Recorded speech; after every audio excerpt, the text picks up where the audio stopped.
Good morning student, कैसे हैं आप सभी। आई होप कि आप सब लोग घर पे स्वस्थ और ठीक होंगे। हम लोग ऑनलाइन क्लास रेगुलर कंडक्ट कर रहे हैं और उसमें हम लोग इलेक्ट्रोस्टैटिक्स का जो चैप्टर है 12th क्लास के लिए वो हम लोग लगातार ले रहे हैं। उसी में आज अगला क्लास हम लोग अभी चर्चा करेंगे और आज हम लोग चर्चा करेंगे कि अगर चार्ज स्फीयर के सरफेस पर दिया गया हो तो इलेक्ट्रिक फील्ड इंटेंसिटी कैसे कैलकुलेट हो।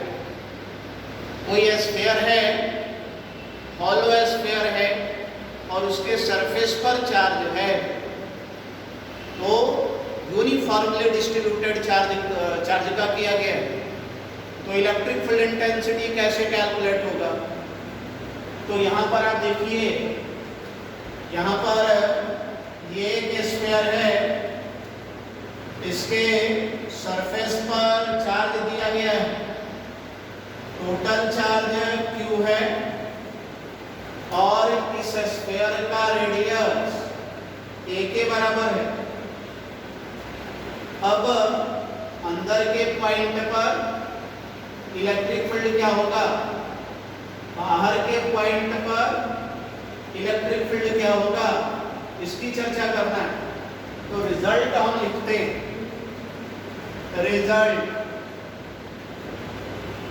रिजल्ट मैं लिखता हूं क्योंकि है क्या, वो रिजल्ट आता कैसे है इसका प्रूफ हम लोग गॉस का जो थियरम है, इसके बाद का जो चैप्टर है गॉसेज लॉ, उसमें इसका प्रूफ भी मैं आपको बताऊंगा। अब ये रिजल्ट आप देखिए कैसे है। चार्ज अगर स्फीयर के सरफेस पर दिया गया हो तो अंदर के किसी भी पॉइंट पर इलेक्ट्रिक फील्ड का मान 0 हो। If charge given on the surface of a sphere, then for all point lies inside the sphere, the value of electric field intensity is equal to 0। तो पहला रिजल्ट क्या है, for all points lies inside the sphere, the value of electric field intensity, the value of electric field intensity is equal to 0। अंदर के किसी भी point पर electric field intensity का मान 0, तो E is equal to 0 if R less than A। यानी ये पॉइंट का दूरी सेंटर से R है और R का वैल्यू ऐसे क्या है, छोटा है। R का वैल्यू अगर ऐसे छोटा है तो इलेक्ट्रिक फील्ड का मान अंदर में क्या होगा, 0। दूसरा रिजल्ट, अगर पॉइंट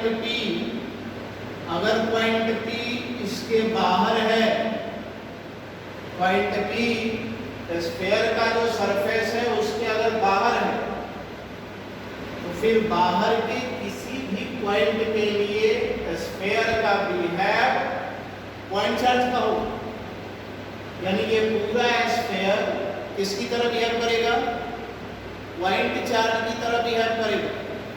इसके लिए उस पॉइंट के लिए जो पॉइंट स्फीयर के बाहर है, तो जो रिजल्ट पॉइंट चार्ज का है वही रिजल्ट इस स्फीयर का भी होगा, क्योंकि बाहर के पॉइंट के लिए कैसा बिहेव करेगा, पॉइंट चार्ज की तरह। तो क्या लिखेंगे, for all point lies outside the sphere,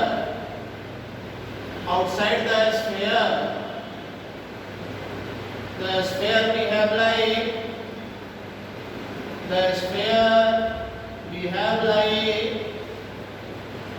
point charge, the sphere behave like point charge। तो E का value therefore E is equal equal to Q by 4 pi epsilon naught R square, जहां पर R A से बड़ा है। This is the result for electric field intensity for all point lies outside the sphere.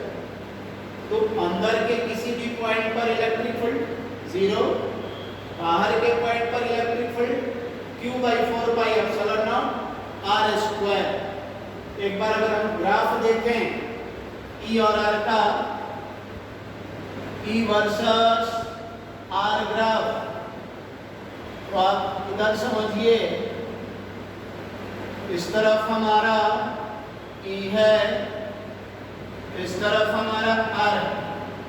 तो E और R के बीच का graph कैसा होगा? तो R का वैल्यू A के बराबर जब तक है तब तक E का मान क्या है? 0। ये पॉइंट अगर स्फीयर के अंदर लाई कर रहा तो अंदर के किसी भी पॉइंट पर तो इलेक्ट्रिक फील्ड 0 है।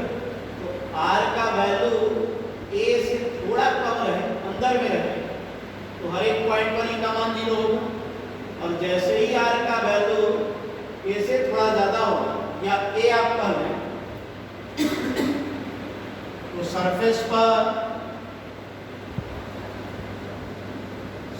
पर क्या होगा? Electric field Q by 4 pi epsilon naught A square. E surface कितना होगा? Q by 4 pi epsilon naught A square. Put R is equal to A for surface. अब इसके बाद A के बाद R का मान जैसे जैसे A से ज्यादा होता चला जाएगा, E का मान जो है घटते चला जाएगा। If R tends to infinity, E tends to 0, कैसा ग्राफ होगा? तो यहाँ से जो ग्राफ शुरू होगा वो यहाँ से इस प्रकार का ये पैरेलल हो। This is E versus R। तो आपको याद क्या रखना है? चार्ज अगर स्फीयर के सरफेस पर है तो अंदर के किसी भी पॉइंट पर इलेक्ट्रिक फील्ड का मान 0, और बाहर के किसी पॉइंट पर इलेक्ट्रिक फील्ड का मान, जो पॉइंट चार्ज का फार्मूला है, Q by 4 pi epsilon naught R square. लेकिन आपको याद रखना होगा कि R का मान A से बड़ा है। Electric field intensity due to volume charge distribution, charge का डिस्ट्रीब्यूशन, कोई मान लो स्फीयर, कोई गोला सा स्फीयर, फुटबॉल ही आप समझ लो। फुटबॉल के अंदर क्या भरा रहता है? हवा भरा रहता है। यहाँ पर क्या करना है? उसके अंदर हवा नहीं भरना है, चार्ज। तो ये मान लो कोई स्फीयर है और इसके पूरे वॉल्यूम में चार्ज भरा हुआ, पूरे वॉल्यूम में, और यूनिट वॉल्यूम में चार्ज का जो मात्रा है वो रो इज चार्ज और यूनिट वॉल्यूम। तो हमको करना क्या है?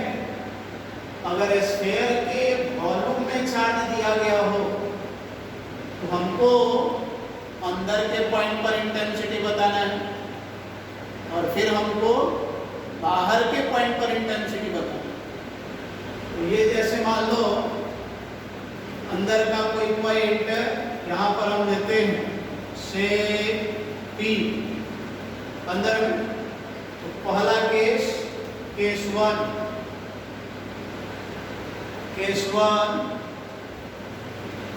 Electric field intensity due to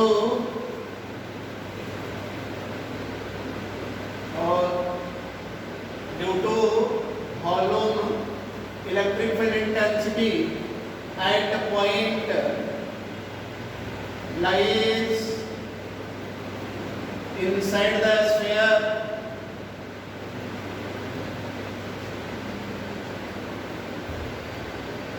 अंदर के किसी पॉइंट पर इलेक्ट्रिक फील्ड इंटेंसिटी। तो अंदर के पॉइंट पर इलेक्ट्रिक फील्ड इंटेंसिटी निकालना हो तो यहां से पास होता हुआ एक स्फीयर आप खींचिए। जिस पॉइंट पर इंटेंसिटी निकालना है उसी पॉइंट से पास होता हुआ एक स्फीयर खींचिए। तो जो स्फीयर का चार्ज था वो अब दो पार्ट में बट गया। कुछ चार्ज इस सरफेस के अंदर है और कुछ चार्ज इस सरफेस के बाहर है। तो इस सरफेस के अंदर जो चार्ज है उसका असर इस पॉइंट P पर होगा और इस सरफेस के बाहर जो चार्ज है उसका असर इस पॉइंट P पर नहीं होगा। तो अंदर वाले सरफेस के अंदर जो चार्ज है उसका असर होगा और बाहर वाले इस सरफेस के बाहर जो चार्ज है ये सब पार्ट इसका असर यहाँ नहीं होगा। क्यों नहीं होगा? This is also proving Gauss's law. अभी आप रिजल्ट को याद रखिए, गॉस लॉ में इसका प्रूफ भी करेंगे, वहां भी फिर से ये रिजल्ट बताएंगे। तो हम लोग क्या लिखेंगे? तो इसके अंदर जो चार्ज है उसी के कारण dq मान लो। dq हमारा क्या हो गया? Charge lies inside the sphere of radius r. This is equal to what? ये हो जाएगा 4 इसका वॉल्यूम इसका लिखना हो स्फीयर का volume 4π/3 r cube I into rho. इसका वॉल्यूम स्फीयर का volume 4π/3 r cube I into rho charge पर यूनिट वॉल्यूम में इतना चार्ज, इसलिए इस वॉल्यूम में कितना चार्ज तो इसके वॉल्यूम से क्या कर दिया? गुना। अब अंदर में जो चार्ज है इस सरफेस के अंदर जो चार्ज है उसके लिए ये पॉइंट P क्या है? जस्ट बाहर का पॉइंट है। तो स्फीयर का भी है अब इस पॉइंट के लिए कैसा होगा? पॉइंट चार्ज का होगा। यानी इस सरफेस के अंदर जो चार्ज है उसको आप पॉइंट चार्ज मानते हुए इस पॉइंट पर पॉइंट चार्ज के कारण जो इंटेंसिटी होता है उसी फार्मूला को आप लिखिए। E एट पॉइंट P क्या हो जाएगा? E एट पॉइंट P बराबर हो जाएगा dq by 4πε0 r square. dq by कितना? 4πε0 r स्क्वायर। और इसके अंदर में कितना चार्ज है? तो इसके अंदर में चार्ज है 4π/3 r क्यूब रो। dq की जगह पर रखिए तो ये हो जाएगा 4π/3 r क्यूब रो बटा में 4πε0 r स्क्वायर। 4π कैंसिल हो गया, ये और ये कैंसिल हो गया। This is rho by 3ε0 into r। तो E एट पॉइंट P बराबर rho by 3ε0 into r। r का वैल्यू ऐसे छोटा है। This is first result. तो यहाँ पर आप देखिए E directly proportional to r, यानी अंदर के पॉइंट पर जो इलेक्ट्रिक फील्ड आया वो r के प्रोपोर्शनल है। r के प्रोपोर्शनल मतलब r जैसे जैसे बढ़ेगा E का मान भी बढ़ेगा। तो स्फीयर के लिए सेंटर से आप सरफेस की तरफ चलेंगे तो E का मान बढ़ता चला जाएगा क्योंकि R क्या हो रहा है? बढ़ रहा है। अब इसमें दूसरा केस क्या है कि अगर ये पॉइंट यहाँ नहीं होकर के बाहर हो, यानी ये पॉइंट पूरे स्फीयर के बाहर, तो केस टू हमारा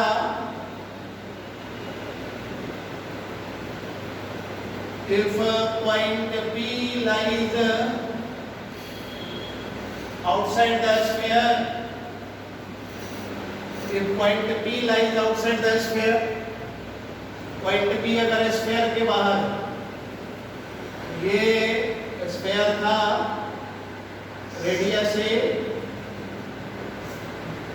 इसमें चार्ज दिया गया है, इसमें चार्ज दिया गया है,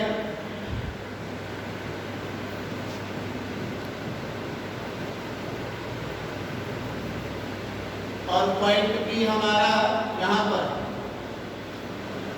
चार्ज पर यूनिट वॉल्यूम रो। तो ऑब्वियस है अगर पॉइंट P बाहर है तब तो क्लियर हो गया है स्फीयर का बिहेव कैसा होगा, पॉइंट चार्ज की तरह होगा। तो क्या हो जाएगा ये एट पॉइंट P, तो P एट पॉइंट P हो जाएगा Q by 4 pi epsilon naught r square, जहाँ पर Q क्या है, total charge lies inside the sphere. इसको आप लिख भी सकते हैं कितना होगा टोटल चार्ज, इसका वॉल्यूम निकाल के रो से गुना कर दीजिए। तो Q बराबर हम लिख सकते हैं 4 pi by 3 AQ into rho. इसको अगर यहाँ रख दें तो E का मान हो जाएगा 4 pi by 3 A cube rho by 4 pi epsilon naught r square. ये और ये कैंसिल, ये आ गया rho A cube by 3 epsilon naught into r square. This is intensity. तो E यहाँ पर inversely proportional to r square. दोनों रिजल्ट में अंतर क्या है आप समझिए। अंदर में अगर पॉइंट P अंदर का पॉइंट है तो R बढ़ने पर E का मान बढ़ रहा है।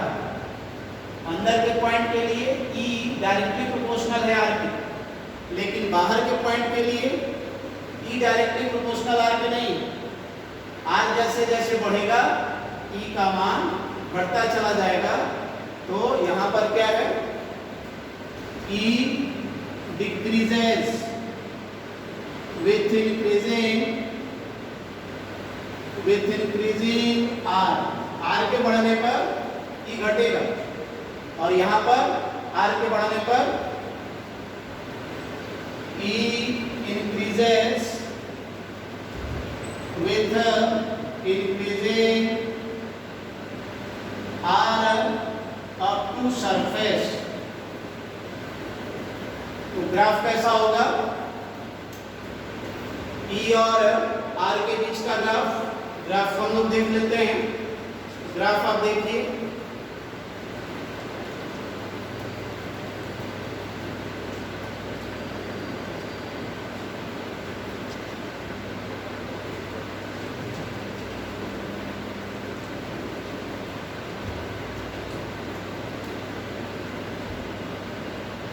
E versus R graph. ये हमारा E हो गया, इधर हमारा R हो गया।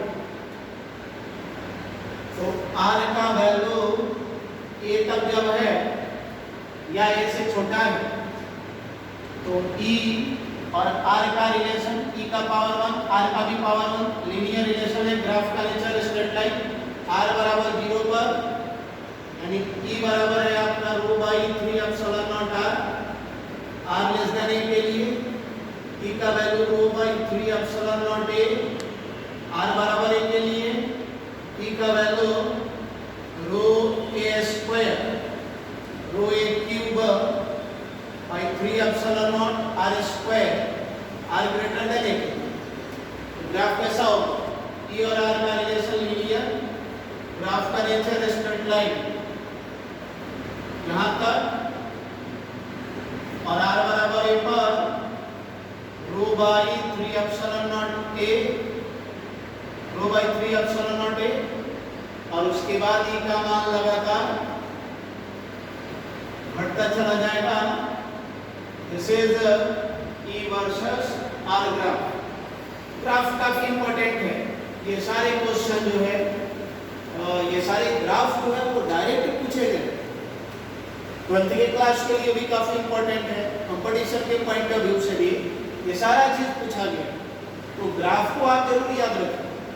तो 4 जगह स्फीयर के अंदर भरा गया हो तो अंदर के हर पॉइंट पर इलेक्ट्रिक फील्ड सेंटर से जैसे जैसे दूर जाएंगे ई का मान वैसे वैसे बढ़ता चला जाएगा, और बाहर के पॉइंट पर जैसे जैसे हम दूर जाएंगे ई का मान घटता चला जाएगा। This is electric field intensity due to volume charge distribution.